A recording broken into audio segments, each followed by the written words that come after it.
Our third child's 9 months now, which is crazy to me. I feel like the first time around, everything's new and you're kind of just flying by the seat of your pants. The second time around, I was super tired. The third one has been interesting. A lot of people ask what was harder, 1 to 2 or 2 to 3. Hands down, 1 to 2 was harder. As the older ones get older, they can kind of be the surrogate a little bit, so you get to sit back and watch them bond and watch them have that really magical sibling connection.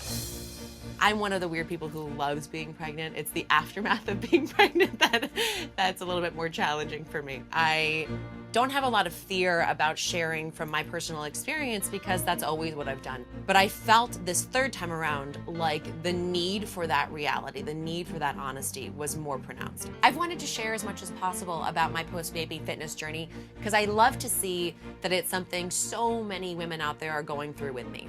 So I posted this picture of myself. I was 7 or 8 weeks postpartum. I was in my underwear in my bathroom, and it kind of went crazy, actually. I am not a gym rat. I don't love to get out there and sweat, but I've been forcing myself to, and I will tell you, the hardest part is getting dressed. The hardest part is getting out the door to the work.